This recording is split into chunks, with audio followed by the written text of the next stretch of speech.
been dreaming on in my head like I've seen it. A life worth living is a life with meaning. I'll do what I love till my heart stops beating. I'm feeding this demon.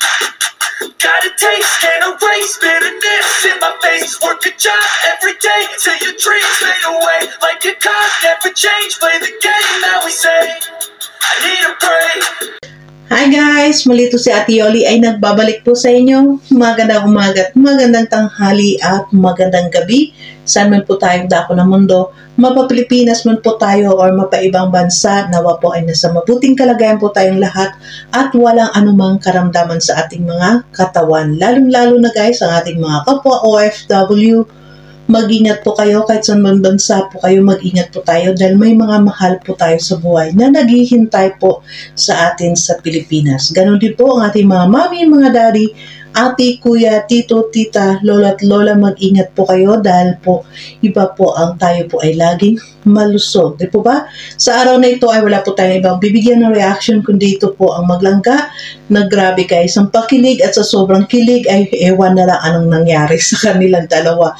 So, pero bago po tayo pupunta sa ating reaction video, nais ko po muna, supportan po muna natin ang Team Kalingap sa pangunguna po ni Kuya Bal Santos Matubang, Ate Edna's Vlog and Kalingap Rap. And of course, Ruel of Malalag and Rochelle Morales Vlog. Huwag po tayo guys mag-skip ng ads sa kanilang mga video upload dahil sa hindi po natin pag-skip ng ads ay malaki po ang ating naitutulong sa kanilang paglingap. Di po ba?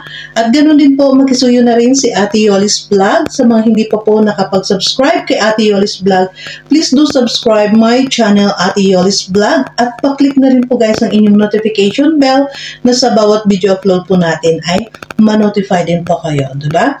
At syempre, ulit, pakisuyo ko po, support po sa lahat po ng mga Kalingap partners at sa lahat po ng mga staff ni Ruel of Malalag. Supportan po natin sila. At syempre po, huwag niyo pong kalimutan ang Road, no? Ang aming grupos bilang reactors ng Rochelle. Samahan niyo po kami palagi sa aming mga video upload. So, dito po ay pupuntahan po natin ito. Wala po tayo ibang bibigyan ng reaction ko. Ito po ang nasa likuran natin. So, dito guys, wala tayo ibang bibigyan ng reaction. Ito po si Rachel, no? Sa grabe ang effort din ni Ruel o Malalag dito sa pagtulong mo para maging normal muli si Rachel. So, dito nakikita nyo po, no, nakikita po natin guys ang kanyang, nakita po natin dito guys ang therapy dito ni Rachel, di ba? Ito po, naniniwala po tayo dito, no, na itong pagte-therapy kay Rachel ay talagang malaking tulong po ito sa kanya. Dahil po nakita po natin, nakita po ni Ate Yoli, meron din po ako no napanood na isang charity vlogger, no, na kanyang ginawa din sa kanyang beneficiary ay therapy lamang po. Pinatherapy, yun nga, pinatingin sa doktor, pinatherapy. Yun po ay 14 years na halos nakaupo or nakahiga na lamang yun.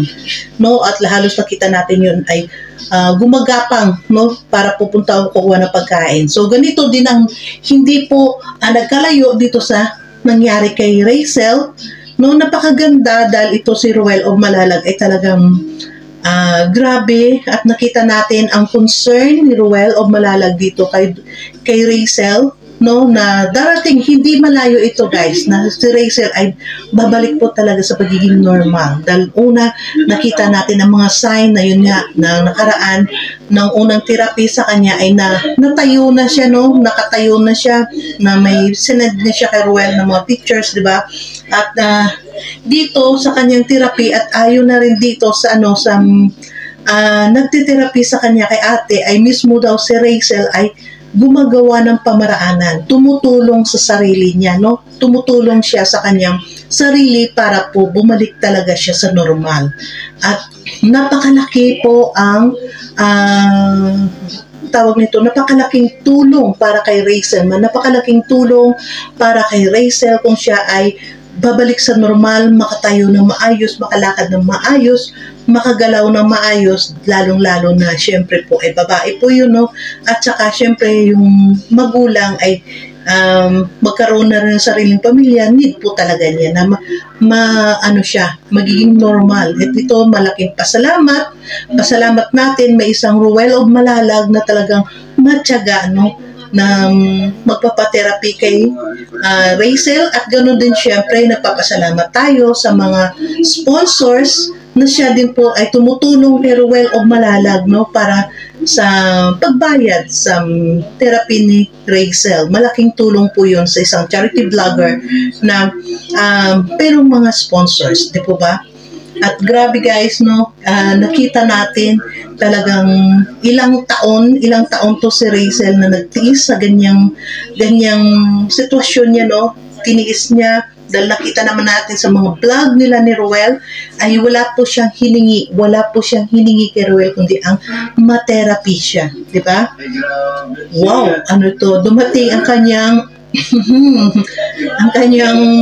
love team, no. Ito ang napakaganda dito dahil si Ruel, at dito nakikita naman natin, no, sa asawa ko, nakita na naman natin guys na talagang mahal niya si Rachel. So grabe, pati si nanay dito, pati yung nanay ni Rachel ay kinilig na rin, no. At syempre happy din po yung nanay dahil syempre nakikita niya meron siyang kaagapay dito sa pagtingin kay Rachel, di ba? Sana ay nakita natin kung ano ang mga nakita din natin. Guys, grabe. Ang kilig din dito ng nanay, na kilig din siya, no. Siyempre, nakita niya meron, kahit sa sitwasyon na gano'n ng kanyang anak, ay may nakita siyang may magmamahal po sa kanyang anak, di po ba? Kaya napakalaki po yung tulong din sa kanila. Napakalaking tulong po yun, no, sa kanya na sa kabila na ganito ang sitwasyon ng kanyang anak ay may nakita siyang magmamahal sa kanyang anak, di ba? Kaya huwag po natin dito guys ibas itong pamilya na ito, lalo na si nanay, no? Dahil malaki din pong tulong ito sa nanay, sa kanyang nanay ni Rachel, na may isa pang taga-agapay siya dito. Dahil syempre babae po yung kanyang ina, at si Rachel ay medyo lumalaki na, no, at hindi po basta-basta yung bigat yan pag nabubuhatin siya. Malaking tulong din po yun na magkaroon po siya ng katuwang sa pagtingin sa kanyang anak, di ba? So, siguro dito, tingnan natin, punta tayo kung saan po yung kanilang kilig moment. Grabe guys, pati ako dito sobra hindi napano ko dito. So tara, puntahan muna natin. Makita nyo ang ganyan, no, kahit sa ano lang ay kanilang napasaya ni Ruel. At itong dalawa, nagkikiligan ang dalawa sa labas ng kanilang mga beneficiary, at ito po ang dalawa ay talaga grabe. Banana Q. Grabe. Sobrang doble kilig dito guys, no. Pakilig talaga sila yung ano nila. Napakaganda ng setup dito ni Ruel sa kanyang vlog, no. The same time, yung dalawa niyang beneficiary sa labas, wow, grabe. Ay hindi po ito po guys, no, nandito pera-bero po dito. Yun din po ay nakakatulong po yan. Ang kanyang boyfriend, no, nakakatulong po yun sa kanya sa para mabilisan yung recovery. Mabilisan, kaya nagkakaroon si Rachel ng inspiration para tulungan ang sarili niya, no? Tulungan ang sarili niya na makatayo ulit. Diba? Dahil syempre alam natin ito ang kanyang sitwasyon ay hindi naman niya inborn, no? Dahil nga sabi ng nanay niya ay bigla na lang siya nagkaganya, parang nagkaroon lang siya ng lagnat, no, na ganyan. Tapos syempre sa kakulangan ng sa kanilang buhay ay hindi po niya kaagad na ipagamot ito. Kaya napakaswerte, natagpuan sila ni Ruel. At una, syempre po, salamat sa Rochelle fanatic, no, na siyang nagrekomenda dito kay Ruel, diba? At ito naman yung dalawa dito guys, grabe itong maglangga, no.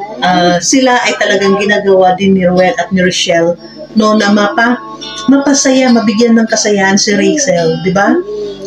At dito guys, no, mabilib tayo kay Rochelle, Dahil pagaling niya sa school at meron pa siyang time, ay talagang nakasama siya sa Ruel sa pag-vlog, di ba? At ito, wow, grabe. Yung dalawa ay naglalambingan sa labas. Ito naman dalawa, parang ginagaya nilang kung anong action nilang dalawa sa labas. No? At siya din ay nakayakap din sa langgan niya. Grabe, guys. Ang sweet naman nilang dalawa, no? At syempre, guys, masaya tayo. Kahit sa ganyang pamaraanan lang, ay napalasap sila ni Ruel ng ganyan. Alam naman natin, no? Ayun nga, sabi nga ito, walang pera nga yung boyfriend, no? Si asawa, walang pera, gusto na nga lumakad, no? Papunta doon, kung saan sila makita-kita dahil wala nga siyang pamasahit. At least, nadaanan niya siya ni Kim, di ba? Kaya, masaya tayo na sa ganitong paraan, sa ganitong simpleng pag-vlog ni Ruel sa kanila at nilangga ay napalasap din sila ng ganitong kaligayahan, di ba? Malaking kaligayahan po ito para sa kanilang dalawa, yung ginagawa ni Ruel at ni Rachelle sa kanila, di ba? Sa ganito, ito nga masabi natin, sa simpleng pag-content, sa simpleng tulong ay nakakatulong po tayo. Hindi po, ibig sabihin bilang charity vlogger, hindi po kailangan na lang lagi tayo may perang binibigay, di ba? Kahit sa anong pamaraanan ay may maibigay tayong tulong. Ito po ang nabigay ni Ruel dito sa kanila na mapabanding silang dalawa, no, sa ganong sitwasyon na dinala sila dyan sa Bagasbas ay malaking blessing na po yun para sa kanilang dalawa. So, bali ito guys, dito dahil sa dinala sila dito ni Ruel at nilangga, no, sa Bagasbas para kumain dyan, ay malaking blessing na iputo sa dalawa at yung nafe-feel nila, nararanasan nila na talagang naging normal sila, no, na tao. Naging normal sila sa paningin nilangga at ni Ruel, di ba? Grabe. Makita natin yung saya ni Rachel, no? Hindi mababayaran, guys, no? Kahit na ganyan man sitwasyon niya, at least nakakita tayo na naging masaya siya. Naging masaya siya sa simpleng pagtulong ng maglangga sa kanila, di ba? Grabe. At basta ako ganun, pag nakita ko kahit na simpleng tulong lamang, is tulong na po yun. Tulong na po sa kanila. Dahil hindi naman nila akalain nito na makarating sila dyan, makakain sila sa ganyan, di ba? Dahil alam naman po natin, mga ganyang pagkakainan ay medyo may kamahalan na rin, di ba? Pero siyempre, sa atin dito maano natin, sa sitwasyon nilang dalawa, hindi po nila magawa yun para sa kanila lang, di ba? At ganun, siyempre, grabe, no? Napakaswerte dito ni Rachel, merong taga-alaga, may mag-alaga sa kanya talaga. Basta ako, grabe guys, yung napipil ko sa kanilang dalawa is grabe, yung saya at ang tuwa dito at makita silang ganito, naranasan nila ang mga ganitong sitwasyon, ay grabe, sobra-sobra po. Para sa akin, sobrang blessing po yung para sa kanilang dalawa, di ba? Grabe. Kaya salute sa inyong dalawang maglangga na sobrang bait nitong maglangga, no, na nakikita nila na ito ang simpleng pagdala sa labas ng dalawa ay mabigyan nila ng kasayahan, di ba? Agree kayo? Agree kayo dyan, guys? Pag-comment naman kayo dyan kung agree kayo na sa ganitong simpleng pagdala lamang na maglangga sa kanila dito sa Bagasbas para kumain ay talagang grabing saya na idudulot niya ng dalawa, na grabing saya ang nadudulot sa dalawa, di ba? Grabe. Sana all, mapasana all ka na lang dito sa kanilang dalawa, no? Talagang halata guys na mahal niya nga si Rachel, no? Dahil yung pag-care din niya kay Rachel ay yun na nga, hindi niya na daw alam, gagawin ko nung gawin niya, o nung unahin niya ang pagkain or ang pagtingin sa kanya, no, na baka mahulog. Dahil siyempre, nag-ano din siya na baka mahulog na ito sa upuan. Pero grabe, super, ang saya. Pero iba yata dito guys yung nahulog, no? Grabe. Nag-alala talaga si Reggie. Nag-alala siya dito na baka mahulog si Rachel, di ba? Grabe, ang sweet talaga nilang dalawa. Aroy, anong nangyari dito sa dalawa sa maglangga? Pero agoy, nahulog silang dalawa. Bakit ito ang dalawa ang nahulog? Hala, hindi kaya nilang gabuhatin si Dudong. Ay, Diyos ko, natawa tuloy ako. Ito ang dalawa ang nahulog. Si Reggie, nag-alala, baka mahulog si Rizel. Ito pala si Dudong ang nahulog. Eh, grabe naman itong dalawa na to. Itong dalawa, dahil sa sobrang kilig, guys, grabe. Yung dalawa, kung paano, ay, kinikilig kasi sa sobrang kilig nilang dalawa sa papanood, no? Nanonood sila sa dalawa, di ba? Nakita natin silang ina-action din nilang na nakayakap siya kay Ruel. So, sobrang kilig nila, ay sila ang nahulog. At dito, makita natin guys, bakit gano'n ang expression, no, na maglangga. Expression nila na sila ang nagkahulog-hulog doon, no, sa upuan. Dahil dito, nakikita ni Ruel at ni Rochelle, no. Yung dalawa, kung bakit nagkahulog-hulog guys, nahulog silang dalawa. Dahil sa sobrang excited at yung kilig na nararamdaman nilang dalawa dito sa dalawa kay Rizel at sa kay Reggie.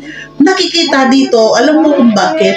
Ngayon nakikita na ito ng maglangga kung paano sila noon ay kinikiligan ng lahat, di ba? Ngayon nararamdaman nila dito guys sa kanilang vlog, di ba? Eh grabe. Sana nga talaga ay talagang ito nga silang magkatuluyan, no, at sana maano na nga talaga ito. Kunting tiis pa dito, Ruel, at langga, kunting tiis pa, kunting ilang therapy pa na magagawa nyo dito ay makakalakad na talaga ito, magiging normal. So ito guys, tandaan po natin mga kalangga, mga kalingap, ito po ay pag nabalik ito si Rizel sa paglalakad at magiging normal siya. Siyempre alam natin hindi naman totally magiging lakad talaga, na lakad siya, di ba? Pero pag naibalik po yun na magkaroon siya ng sarili ng paa niya na lalakad at sariling kamay niya nang gagalaw para sa kanya, ay malaking achievement po yun para sa kay Ruel o Malalang at kay Rochelle Morales Vlog, diba? Grabe, sana yun nga lang ay talagang maganap yun, no? Itong simpleng pagtulong ni Ruel sa kanya para makabalik siya sa normal, diba? So, grabe guys, ito po ang napakaganda ng mga ano ni Ruel, no, mga kanyang nagawa sa kanyang channel, nagawa niyang pagtulong sa mga tao. Grabe. Ito sana patuloy po, hinihingi ko po sa inyo, patuloy niyo pong suportahan si Ruel o Malalag at pa-share po ninyo lagi guys ang kanyang, ayan, no, grabe silang yakap din, no, napaka-sweet din nilang dalawa, no, na-miss din nitong dalawa ang kanilang mga sarili nila, dahil syempre may pasok na silang at nag-OGT, di ba? Kaya sana masabi ko lang dito mga kalangga, mga kalingap, patuloy po tayo, magiging totoo po tayo sa pagsuporta sa Rochelle, sa kanilang dalawa. Hinihingi po namin palagi kami mga road, ay suportahan po natin ang Rochelle ng buong buo. Pareho po natin silang suportahan. Kung paano po natin pinapaangat si Ruel o Malalag, ganun din po si Rochelle. Huwag po natin iwanan, di ba? Patuloy po tayo, maging supportive po tayo sa kanila na kanina pag-vlog, dahil alam po natin yung pag-vlog po nila ay hindi po naman napupunta sa wala, ay naibabalik din po ni Ruel, no, sa kanyang mga pagtulong, at ganoon din silang Rochelle kahit paano tumutulong din sa abot ng kanyang makaya. At syempre alam natin yung revenue nila ay inaasahan po niya para sa kanyang pamilya, sa kanyang siya nga ang tumatayong breadwinner sa kanilang pamilya, di po ba? So, thank you so much. Ito po, hanggang dito na lamang po muna tayo. Thank you so much sa inyong pagsuporta kay Ate Yoli's Vlog. Patuloy po kayo guys. Huwag po kayo mag-skip na ads sa mga bawat upload po ng lahat ng mga kalingap. At syempre po, huwag po natin kalimutan si Kuya Bal Santos Matubang, Ate Edna's Vlog and Kalingap Rob. Huwag po kayo guys magkalimot sa pag-support po sa kanila. Dahil kung wala po ang Team Kalingap, wala po si Kuya Bal at Kalingap Rob, ay wala po tayong Rochelle, diba? So thank you so much and God bless everyone. See you on my next upload po guys. Bye!